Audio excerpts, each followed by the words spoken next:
రూపారెడ్డి హత్య కేసులో పోలీసుల అదుపులో ఉన్నారు భర్త రాజేందర్ రెడ్డి. గత 3 రోజులుగా పోలీసుల అదుపులోనే రాజేందర్ రెడ్డిని పోలీసులు విచారిస్తున్నారు. ల్యాప్టాప్తో పాటుగా 2 ఫోన్లను కూడా పోలీసులు పరిశీలిస్తున్నారు. హత్యకు భర్త రాజేందర్ రెడ్డికి సంబంధం ఉందా లేదా అనేటువంటి కోణంలో పోలీసులు విచారణ ముమ్మరం చేశారు. రియల్ ఎస్టేట్ వ్యాపారంలో విభేదాలు ఏమైనా ఉన్నాయా అనేటువంటి కోణంలో కూడా పోలీసులు విచారిస్తున్నారు. అయితే శత్రువులు ఉన్నారా అనేటువంటి కోణం కూడా పోలీసులు ప్రధానంగా విచారణకు కారణమవుతుంది. హత్య జరిగి వారం రోజులైనా కేసు యొక్క పురోగతి మాత్రం ఇంకా లభించలేదు. రూపారెడ్డి ఫోన్ మిస్సింగ్ అవ్వడం, ఫోన్ ఎత్తుకొని వెళ్ళినటువంటి నిందితుడు ఎవరు, అసలు ఆ రెడ్ టీషర్ట్ లో ఇంటి ప్రాంగణంలో తిరిగినటువంటి వ్యక్తి ఎవరు, రూపారెడ్డిని హత్య చేసింది ఎవరు, ప్రతి వీకెండ్ కుమారుడిని కలిసి వచ్చిన తర్వాత రూపారెడ్డి మాత్రమే ఇంటికి ఎందుకు వచ్చారు, అయితే మధ్యాహ్నం తర్వాత హత్య జరిగిందా లేదా రాత్రి హత్య జరిగిందా, ప్రతిసారి రూపారెడ్డితో ఉండేటువంటి భర్త ఎందుకు ఆమెతో లేరు, ఇలాంటి అనేక ప్రశ్నలు ఊహాగానాలు కూడా వ్యక్తమవుతున్నాయి. పక్కా ప్లానింగ్ ప్రకారమే రూపారెడ్డి హత్య జరిగినట్లు తెలుస్తుంది. భర్త హత్య చేశారా లేక రెడ్ షర్ట్ కాలర్ వేసుకున్నటువంటి వ్యక్తి ఈ హత్య చేశారా అనేటువంటి కోణంలో పోలీసుల విచారణ అయితే కొనసాగుతున్నాయి. గాలింపు చర్యలను ముమ్మరం చేపట్టారు పోలీసులు. అయితే పోలీసుల విచారణలో ఇప్పటి వరకు భర్త రాజేందర్ రెడ్డి నోరు విప్పన్నట్లుగా తెలుస్తున్నాయి. అసలు రూపారెడ్డి హత్య పైన రకరకాల ఊహాగానాలు కూడా వ్యక్తమవుతూనే ఉన్నాయి. ఇక ఇదే అంశంపై మరింత సమాచారం మా ప్రతినిధి కిరణ్ అడిగి తెలుసుకుందాం. కిరణ్, చెప్పండి, ఇప్పుడున్న పరిస్థితుల్లో అసలు రూపారెడ్డి హత్య పైన అనేక ఊహాగానాలు వ్యక్తమవుతున్నాయి. రెడ్ షర్ట్ కలర్ వేసుకున్నటువంటి వ్యక్తి లేదా భర్తన? సో రూపారెడ్డి ఇంటి పరిసర ప్రాంతాల్లో సీసీ కెమెరాల పైన అంత నిఘా ఉండే పూర్తి పటిష్టమైనటువంటి పట్టు ఉన్నటువంటి వ్యక్తి ఎవరు? మధ్యాహ్నం హత్య జరిగిందా లేదా రాత్రి తర్వాత హత్య జరిగిందా? ప్రతిసారి హైదరాబాద్ నుంచి లేదా కుమారుడిని కలిసి వచ్చిన తర్వాత ఈసారి భర్త ఆమెతో పాటు ఎందుకు లేరు? ఇలాంటి అనేక ప్రశ్నలన్నీ కూడా ఈ వారం రోజుల నుంచి సాగుతున్నటువంటి వారం మనం చూస్తున్నాం. ఈ కేసుకి సంబంధించి తాజా డీటెయిల్స్ ఏంటి?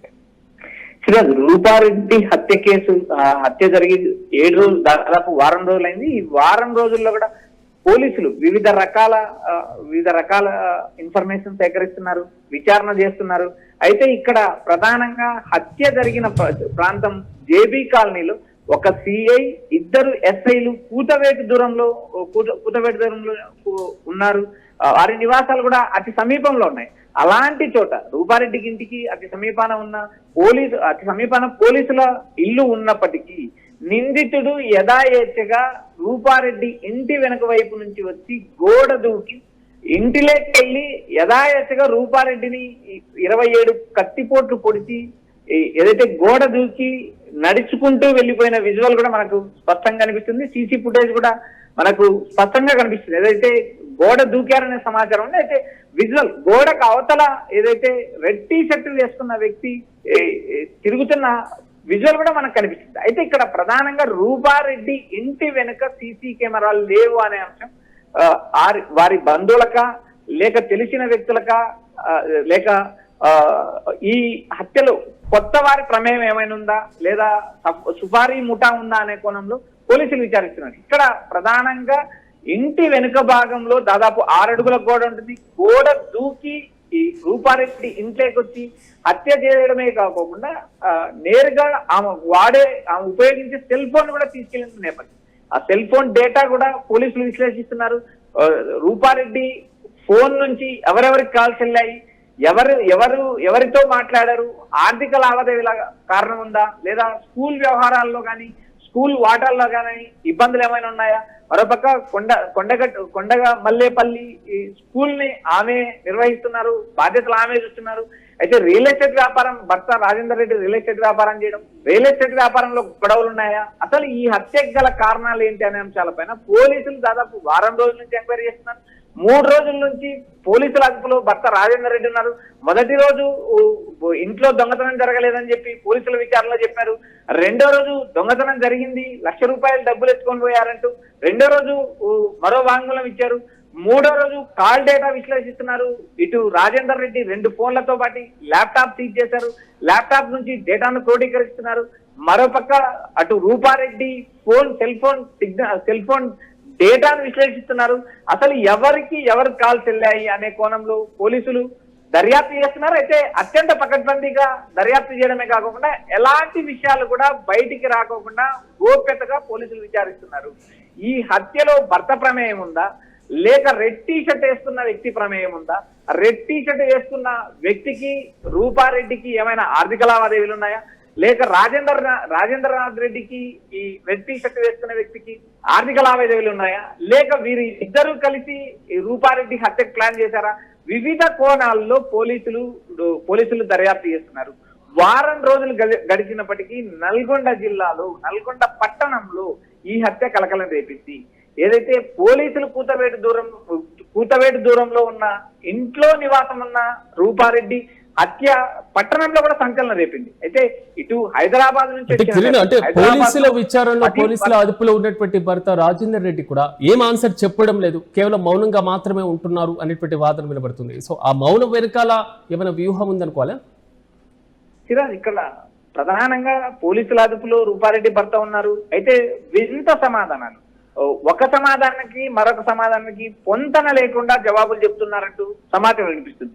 మొదటి రోజు ఎలాంటి దొంగతనం లేదని చెప్పే ప్రయత్నం చేశారు. రెండో రోజు ₹1,00,000 పోయిందని చెప్పారు. మూడో రోజు సంబంధం లేని విధంగా తనకేమీ తెలియనట్టు మౌనం వహిస్తున్నారంటూ పోలీసుల నుంచి సమాచారం వచ్చింది. అయితే ఈ కేసు చిక్కుముడి విప్పడానికి పోలీసులు అత్యాధునికంగా తమకున్న నెట్వర్క్ ను ఉపయోగించుకుంటున్నారు. ఇటు సీసీ ఫుటేజ్ తో పాటు అత్యాధునిక యంత్రాలను ఉపయోగిస్తున్నారు. ఎక్కడ ఏదైతే రూపారెడ్డి ఫోన్ కూడా నిందితుడు ఎత్తుకొని పోయాడనే సమాచారం ఉంది. ఏవైతే రూపారెడ్డి హత్యకు ఉపయోగించిన గ్లౌజుల ఆ ప్రాంతంలో విసిరేయడం, అక్కడి నుంచి అనుమానాస్పదంగా అటు ఇటు నడుచుకుంటూ వెళ్ళడం, ఇంటి వెనుక భాగాన సీసీ కెమెరాలు లేకపోవడం, ఇంటి ముందు భాగాన సీసీ కెమెరాలు ఉన్నాయనే అంశం అంతా కూడా తెలియవడం, మరోపక్క జేబీ కాలనీలో ఎక్కడెక్కడ సీసీ కెమెరాలు ఉన్నాయి, ఏ ప్రాంతంలో సీసీ కెమెరాలు లేవు, ఆ ప్రాంతం నుంచి రూపారెడ్డి ఇంటి వెనుక భాగానికి రావడం, గోడ దూకడం లాంటి వ్యవహారాలు కూడా ఏదైతే సీసీ ఫుటేజ్ లో స్పష్టంగా కనిపిస్తుంది. ఈ కేసు చిక్కుముడి విప్పేదలా రాజేంద్రనాథ్ రెడ్డి చివరి నిమిషంలో హైదరాబాద్ లో ఎందుకు ఆగిపోయారు? మరోపక్క ఇటు రాజేంద్రనాథ్ రెడ్డికి అటు రెడ్ టీ షర్ట్ వేసుకున్న వ్యక్తికి సంబంధం ఏమైనా ఉందా? రకరకాల కోణంలో పోలీసులు రియల్ ఎస్టేట్ వ్యాపారమా, లేక ఆర్థిక లావాదేవీలా, లేక స్కూల్లో ఏదైతే 2015 నుంచి 2025 వరకు ఎవరైతే 10వ తరగతి పిల్లలు చదువుకున్న స్కూల్లో ఎవరైనా రూపారెడ్డి పైన పగ పెంచుకున్నారా? ఇలా రకరకాల కోణంలో పోలీసులు విశ్లేషిస్తున్నారు. అయితే ఇప్పటికీ వారం రోజులైంది, ఎలాంటి ఆచూకీ లభించలేదనే సమాచారం వినిపిస్తుంది. అయితే ఫోన్ డేటాకు సంబంధించి ఫోన్ కాల్ డేటా మాత్రం పోలీసులు విశ్లేషిస్తున్నారు. త్వరలో నిందితులు పట్టుకుంటామంటూ ఇప్పటికే జిల్లా ఎస్పీ ప్రకటించారు. అయితే చివరికి ట్విస్టుల మీద ట్విస్టులు జరుగుతుంది. వారం రోజులైంది. వారం రోజుల్లో కూడా ఈ పోలీసుల దర్యాప్తులో పురోగతి కనిపించలేదు. పోలీసులు అత్యంత గోప్యంగా విచారిస్తున్నారు. దాదాపు 6 నుంచి 7 క్లూస్ టీములు పనిచేస్తున్నాయి. వివిధ ప్రాంతాల్లో పోలీసులు దర్యాప్తు కొనసాగిస్తున్నారనే సమాచారం మనకు వినిపిస్తుంది.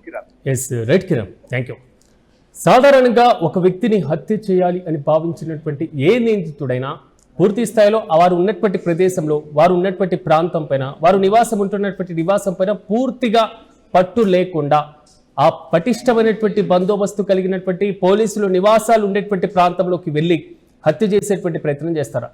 రూపారెడ్డి హత్య కేసులో కూడా ఇలాంటి అనేక ప్రశ్నలు కదులుతూనే ఉన్నాయి. తాజాగా పోలీసుల అదుపులో ఉన్నారు భర్త రాజేందర్ రెడ్డి. 3 రోజులుగా ఆయనకు విచారిస్తున్నా మౌనం మాత్రమే ఆయన దాలుస్తున్నారు. ఆయన దగ్గర ఉన్నటువంటి ల్యాప్టాప్లు, 2 ఫోన్లను కూడా పోలీసులు స్వాధీనం చేసుకున్నారు. వాటిని కూడా పరిశీలిస్తున్నారు. హత్యకు రాజేందర్ రెడ్డికి ఏమైనా సంబంధం ఉందా, లేదా మనం యూటీవీ స్క్రీన్ పైన విజువల్లో చూసుకుంటున్నటువంటి విధంగా హత్య జరిగినటువంటి ప్రదేశంలో ఆ ప్రాంతంలో సంచరిస్తున్నటువంటి రెడ్ కలర్ షర్ట్ వేసుకొని వెళ్తున్నటువంటి వ్యక్తి ఎవరు? సో ఇతనే హత్య చేసి బయటకు వెళ్ళారా? ఇతనికి రాజేందర్ రెడ్డికి సంబంధం ఉందా? ఎక్కడైతే సీసీ కెమెరాలు లేవో ఆ ప్రాంతం నుంచి ఇతను సంచరించాల్సినటువంటి అవసరం ఎందుకు వచ్చింది? హైదరాబాద్ నుంచి రూపారెడ్డి ఒక్కరు మాత్రమే ఇంటికి వెళ్ళారు. ఎందుకు వెళ్ళారు? భర్త ఆమెతో పాటు వెళ్ళలేకపోవడానికి కారణం ఏంటి?